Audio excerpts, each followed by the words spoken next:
رب العالمین والصلاة والسلام علی سید الانبیاء والمرسلین وعلی آلہ واصحابہ اجمعین۔ میں مولوی صدیق اکبر، یوٹیوب چینل اسرا ٹی وی سے۔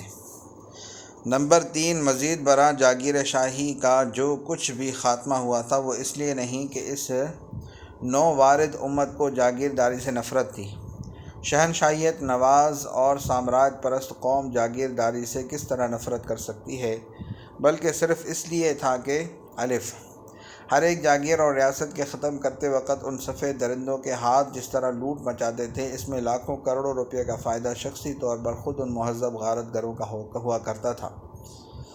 پرانی جاگیر شاہی ختم کر کے نئی جاگیر شاہی اور اجارہ داری قائم کی جائے، جس میں زیادہ سے زیادہ نفع ان سامراج پرستوں اور ان کے ہم وطنوں کا ہو، جس کے عشرت قدوں میں دولت و ثروت کے انبار لگانے کے لیے یہ تمام کھیل کھیلا جا رہا تھا اور غارت گری کی یہ مشق کی جا رہی تھی۔ انگریزوں کی تنخواہوں اور بھتوں کا جائزہ لیجیے اور یہ بھی یاد رکھیے کہ تحصیلداری یا ڈپٹی مجسٹریٹ سے آگے کسی ہندوستانی کو کوئی عہدہ نصیب نہیں ہو سکتا تھا، اور جو عہدہ بھی ہندوستانیوں کا عطا کیا جا سکتا تھا اس میں انگریزوں کی تنخواہ 10 گنے تک زیادہ ہوتی تھی۔ یعنی ہندوستانی کو اگر 100 روپے دیے جاتے تھے تو اسی پوسٹ پر انگریز کی تنخواہ 500، 700 اور کبھی 1000 تک ہوتی تھی۔ اس جائزے کے بعد سر سید مرحوم کی یہ شہادت بھی نظر انداز نہ کیجیے کہ ضبطی، معافیات وغیرہ سب اس لیے تھا کہ حکومت کا یہ غیر معمولی خرچ چلایا جا سکے، جو انگریز کے لیے گنج بخش تھا اور ہندوستانی کے لیے محض فاقہ شکن۔ بس یہ حقیقت ہے کہ 1857 کا یہ خونی حادثہ مٹی ہوئی جاگیر شاہی کی انگڑائی نہیں، بلکہ ایک قوم کی بڑھتی ہوئی جاگیر شاہی کے مقابلے میں دوسری قوم کی حریت مذبوحانہ تھی۔ ہم آہ بھی کرتے ہیں تو ہو جاتے ہیں بدنام، وہ قتل بھی کرتے ہیں تو چرچا نہیں ہوتا۔ یہ بہت طویل ہے، اس کا ہر ایک گوشہ ایک داستان رکھتا ہے۔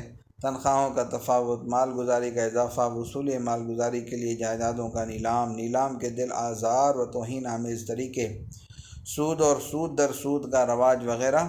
غرض ہر ایک باب داستان علم ہے۔ اسی سلسلے کا ایک مستقل باب دوامی اور عارضی بندوبست بھی ہے۔ ایک مورخ کی حیثیت سے اگر تفصیلات تلاش کرنا چاہیں تو شیخ الاسلام قدس سرہ کا نقش حیات جلد اول مولوی سید طفیل احمد صاحب کی حکومت، خود اختیاری اور روشن مستقبل وغیرہ ملاحظہ فرمائیے۔ یہاں بندوبست کے سلسلے میں سر سید کا ایک تاریخی نوٹ قابل مطالعہ ہے۔ وہ اگرچہ کسی قدر طویل ہے مگر اس کو پیش نہ کرنا بھی ایک قسم کا بخل ہے جو حقیقت کے متلاشی کے لیے درست نہیں۔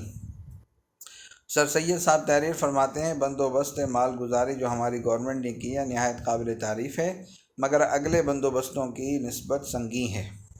اگلی علمداریوں میں بطور خام تحصیل مال گزاری لی جاتی تھی۔ شیر شاہ نے پیداوار کا 1/3 حصہ گورنمنٹ کے لیے مقرر کیا تھا۔ کچھ شک نہیں کہ اس طریقے میں بہت مشکلیں تھیں اور گورنمنٹ کو نقصان متصور تھا، مگر کاشتکار سب آباد رہتے تھے، کسی کو ٹوٹا دینا نہ پڑتا تھا۔ اکبر اول نے اسی بندوبست کو یعنی پیداوار کا 1/3 حصہ لینا پسند کیا اور اسی کو جاری کیا، مگر بندوبست پختہ کر دیا جس کا ذکر لارڈ انفسٹن صاحب کی عمدہ تاریخ میں مندرج ہے اور آئین اکبری میں بھی اس کا بیان ہے۔ اکبر نے اقسام زمین کے مقرر کیے۔ اول قسم کی زمین کا نام پولج تھا اور ہر سال بوئی جاتی تھی، برابر مال گزاری کا حصہ لیا جاتا تھا۔ دوم قسم کی زمین جس کا نام پڑوتی تھا، اس زمین سے انہی سالوں کے بابت مال گزاری لی جاتی تھی جس میں وہ کاشت ہوتی تھی۔ سوم قسم کی زمین جس کا نام چچر تھا اور 3-4 برس سے بے تردد ہوتی تھی اور اس کی درستی کے لیے خرچ بھی درکار ہوتا تھا۔ اول سال زراعت میں پچد دلیا جاتا تھا اور پھر بڑھتا جاتا تھا، یہاں تک کہ پانچوں میں پورا ہوتا تھا۔ چہارم قسم کی زمین جس کا نام بنجر تھا اور 5 برس سے زیادہ سے بے تردد پڑی تھی اور ملائے میں شرطیں تھیں۔ اس خام بندوبست کا نقدی سے بدلنا اس طرح پر تھا کہ پیداوار اور ہر بیگ کی اور ہر قسم کی زمین کی اوسط کے حساب سے غلے کے وزن پر نکالی جاتی تھی۔ مثلاً بیگ پیچھے 9 من غلے کی پیداوار نکالی، 3 من غلہ اس بیگ کا کاشتکار سے لینا اسے گورنمنٹ ٹھہر گیا۔ پھر اوسط نرخ ناموں سے غلے کی قیمت قرار دی گئی اور نقدی اس بیگ کی ٹھہر گئی۔ پھر اس میں بڑی رفاہ یہ تھی کہ اگر کاشتکار بعوض نقدی گرانی سمجھ کر 3 من غلہ دے دے تو اس کو اختیار تھا۔ سرکاری بندوبست میں ان میں سے بہت سی باتوں کا خیال نہیں رہا۔ افتادہ زمین پر برابر محصول لگ گیا۔ جن زمینوں کا زور بڑھانے کو کچھ دونوں افتادہ رکھنا تھا ان میں منہائی نہیں ہوئی۔ ہر سال برابر جوتے جانے سے زور کم ہو گیا، پیداوار کم ہونے لگی۔ جو حساب بندوبست کے وقت لگایا تھا وہ نہ رہا۔ اکثر اضلاع میں ہر ایک بندوبست سخت ہوتا گیا۔ زمینداروں کاشتکاروں کو نقصان عائد ہوئے، رفتہ رفتہ بے سامان ہو گئے، زراعت کا سامان بہت کم ہو گیا، اور اس سبب سے جو زمین کاشت کرتے تھے وہ جیسا کہ چاہیے کمائی نہ گئی۔ اس سبب سے بھی کمی پیداوار کی ہوئی۔ ادائے مال گزاری کے لیے وہ قرض دار ہوئے، سود قرضے سے زیادہ ہونے لگا۔ بہت سے زمیندار مال گزار جو بہت اچھا اور معقول سامان رکھتے تھے مفلس ہو گئے۔ جن دیہات میں افتادہ زمین سوا تھی وہ اور زیادہ خراب ہو گئی۔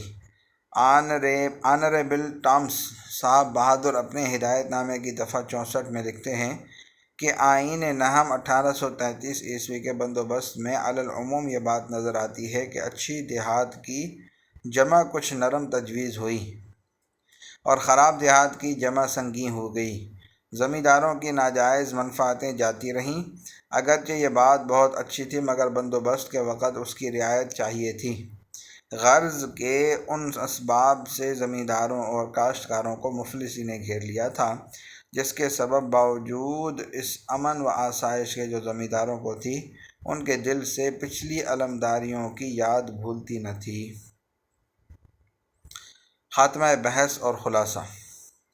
اقتصادیات کے سلسلے میں بحث بہت طویل ہو گئی ہے، اب ہم اس کو ختم کرتے ہیں اور مناسب معلوم ہوتا ہے کہ سر سید کے الفاظ میں اس بحث کا خلاصہ بھی پیش کر دے تاکہ اندازہ ہو سکے کہ وہ ہندوستانی جو نہ جاگیردار تھے نہ معافی دار یا سرمایہ دار، ان کے تاثرات کیا تھے، وہ کس درجے اس آنے والی بدیشی حکومت سے نالاں ہو چکے تھے۔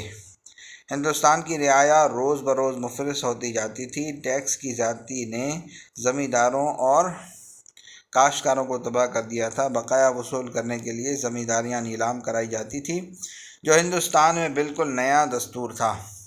ولایتی مالک کی آمد نے اہل حرفہ کو برباد کر دیا تھا۔ بائیں ہمہ حکومت نے پرامسری نوٹ جاری کر دیے جس پر ملک سے سود وصول کیا جاتا۔